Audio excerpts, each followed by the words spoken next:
I've bought the worst house I've ever seen in my lifetime. You may know me from rapping celebrity cars, from the likes of KSI, Paul Hollywood, Pierre-Emerick Aubameyang, Logan Paul, and even Simon Cowell. But most of you don't know that my biggest income isn't even from the car industry. I have multiple businesses and I've only showed a small percentage of how I made my fortune. So I wanted to share another side to me to give you an insight of my life.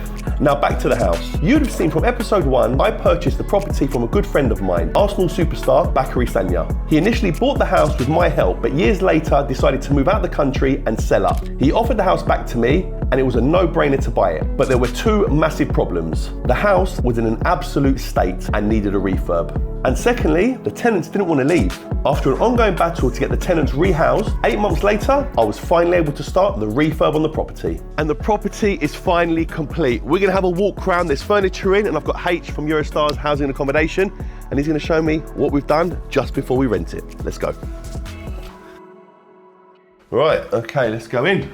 Doors on with the Euro lock. Okay. For safety. For example, if there's a fire in the middle of the night, an emergency, all they've got to do is unlock the door and walk out. So rather than trying to find a key, panicking, need a key, or trying to pull the door open. Where's the key? What did we do with the keys? Run back into the kitchen. They can just unlock the door and walk out. Still safe? No one can kick it through. Okay. Because you can only open it with a key, but from the inside, you unlock it and you walk out. You can see we've now got a rail. Yeah. Again, does that need to be fitted? We have to have it, yeah. If there's children or someone a little bit elderly who may have some mobility issues getting up and down the stairs, the handrail's needed. Okay, and obviously carpet. Carpet, yeah. It's finished with a good finish. So it's a good stand, it's a good standard. Right, let's go in here. Okay, so this is not a bedroom now. No, it's a lounge for a family. All the furniture's been put in now, so it's all fire-resistant furniture. Okay. It's contract furniture we use for rented properties. Okay, so originally we were talking about doing this into a bedroom to make it into a 4-bed, but you felt it was better to turn this into a living area and just keep the 3 bedrooms upstairs. Yeah, we didn't want it to get too much wear and tear or overcrowded. The house was perfect as a 3-bedroom. Okay, all right, well, first room done. Let's go on. Okay, wow, this door's heavy, isn't it? Yep. So the last video you've seen, that was open when Pan was here, and it was like we need to put the door closer on and it served its purpose.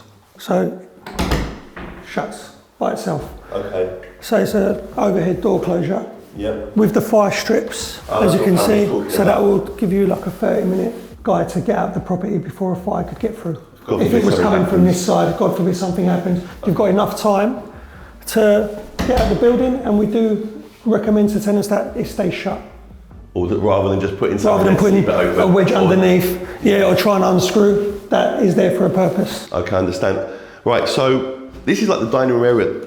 I'll be honest, the table and chairs look a little bit small. Well, yeah, when you have a family moving into a property this big, they tend to have some of their own belongings. Okay. Having a big table and chairs in here won't give them much space to move around and have their own stuff. They might have their own cabinets that they might want to bring in. They might want to put a sofa in here. Yeah, they might want to put another little sofa in here. So having a big table and chairs isn't really a good idea for a family house. Okay. But this is suffice. It's for a family of 4, the property, so that's perfect. It's now nice and light. I know obviously we can turn that light off, but now you've got a lot of light coming in from the 2 openings. Yeah. Squared it off as well, rather than having the arch is obviously very, very old school now. Yeah. And this is not a nice square there as well. So actually looks really good. Let's have a look at the kitchen.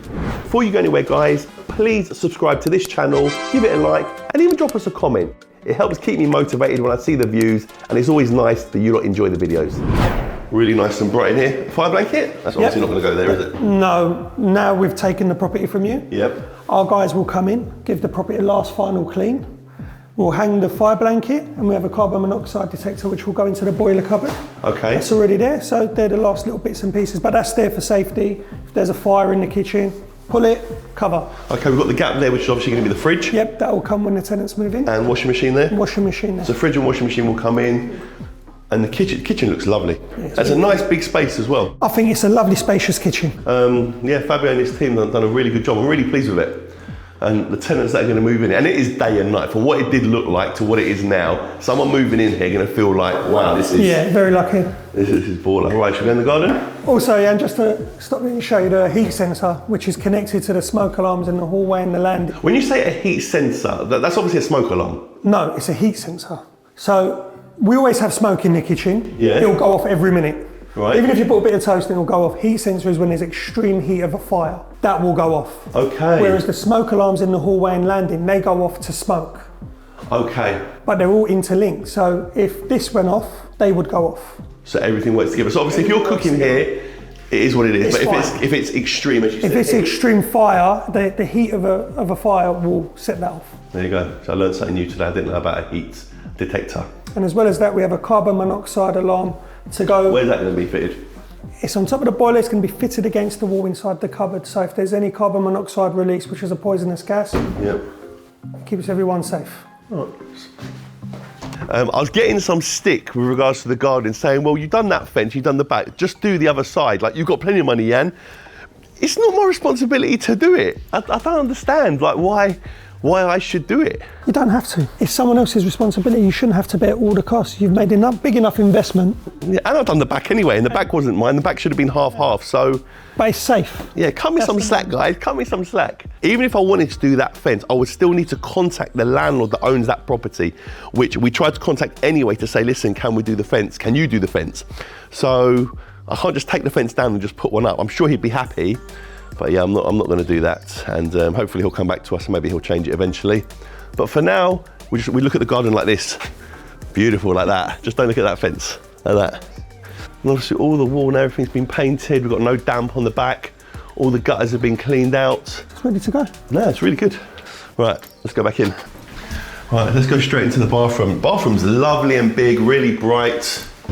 Yeah. What's it like? Oh, nice. Lovely. And to a good finish. Shower screen, little storage cupboard in there. Oh, nice, all nice and fresh and new. It's a perfect size bathroom for a family. That's it. Some people are saying move this to the downstairs.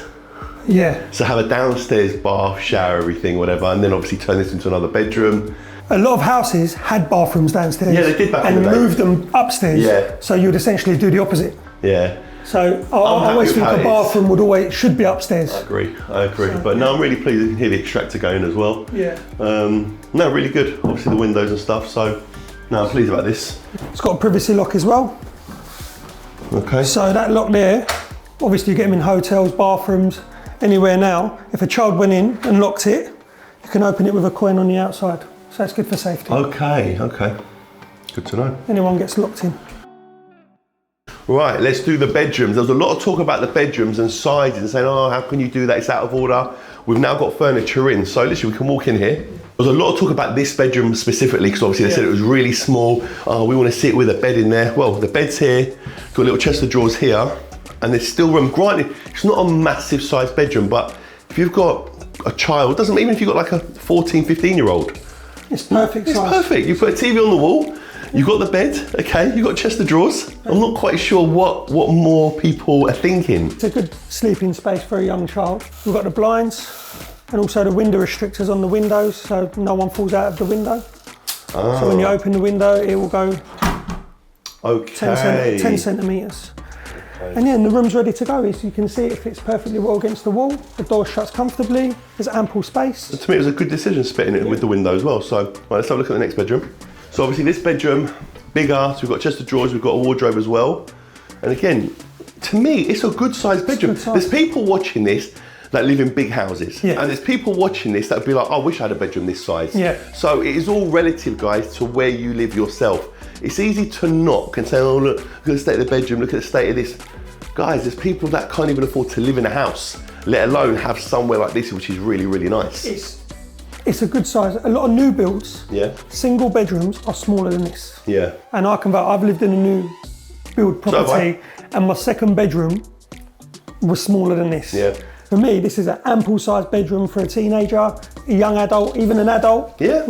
It's perfect. Fit your furniture in perfectly. I'm really pleased. I'm really pleased. And now that the furniture's in, I think it gives you an idea of how big the rooms are. Yeah, and I think when you look at that bedroom over there, people are, oh, what's it going to be like with the bed in? It actually looks all right now. It looks fine. And you can still walk around. You've got room to put more furniture in if you wanted like a desk. Yeah, it's great. Right, obviously the master bedroom. Okay, granted, a little bit tight here because obviously it's a bigger bed and of the fact that that sticks out, but you've got plenty of room this side, you've got wardrobes, you've got chest of drawers there. Yeah, ample space. Again, it's another nice bedroom. One of the camera guys is stuck in the corner at the moment. But it's big enough. You could actually put different bits of furniture there and make like a real cool vanity unit in the corner. Area there, exactly. It's got the nice headboard as well. Yeah. It's a good sized bedroom. From what this was to what it is now, and the people that are going to move in are really going to enjoy this. All the furniture's in now, ready to go, and all the furniture is fire resistant. Yeah, which is obviously important. We have to follow by the regulations. We work with the councils that they give us their requirements, and this is what we have to do. Okay. So the house is ready to go. No, I'm pleased. Right, so we're in the living room area, chilling. Actually really nice, isn't it? It's a lot of space as well, and obviously the TV there and stuff. What are we watching? Breaking Bad, Narcos. Okay, we can watch Tottenham losing. Yeah, right. He's a Tottenham fan. You won't see me next week. Right, go on the Arsenal. Right, okay, so the house is now complete. Yeah. You've got tenants ready to move in. Yes. Okay, the furniture is in. All the certs, the certificates. All your certificates are done. Gas, electric, EPC, all been carried out. Yep. Your landlord license is done. Your insurance is in place. We're ready to go. So I've got nothing to do now bar wait every month for you lot to pay me. Yes, I'll send you a contract online that you can sign, and then we're ready to go. And that's it. So guys, there's obviously a lot of different ways to rent properties. You can do them privately. Privately's fine, and yes, sometimes you do get more money. However, I like the fact of having it stress-free. I like the fact that I've got H and he will deal with it for me. If I get any letters or anything to do with it, I can just be like, H, this is the situation. Or he'll ring me and say, Yan, we've got an issue with the boiler, or I've got, not with this property, obviously, because it's new. And he will send his team in and then just invoice me. It's a full management service we provide. Yeah. So that's what we do. When your certificates are required, we let you know. We give you ample time to reply, or if you've got your own engineer. And we run that service for all our landlords. Could I go and get £200, £300 more a month? Yes.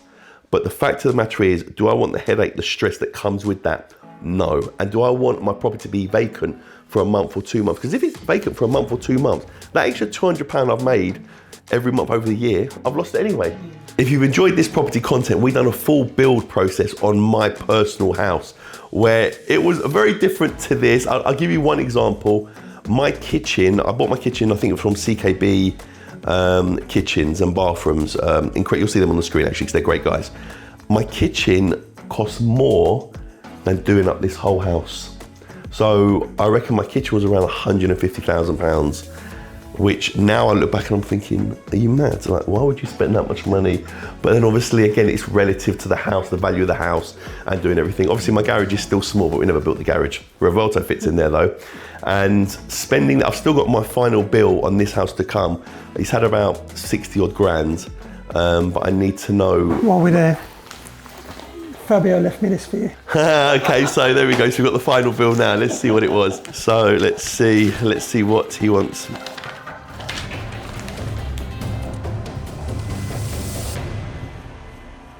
It's finally time to let you know what this whole process has cost me. The bill was just shy of £74,000. And to be honest, I could have saved more money, but I didn't want to make it all about profit. And yes, the comments always have something to say about me, good and bad, but you have to see it from both sides. You have to remember, this is a business, not a charity. But I also wanted to make the property a better standard than a regular council home renovation. So after all the work that we put into this property, someone will get a good quality home, courtesy of myself, and now Eurostar's Housing Accommodation, who are going to rent it for me.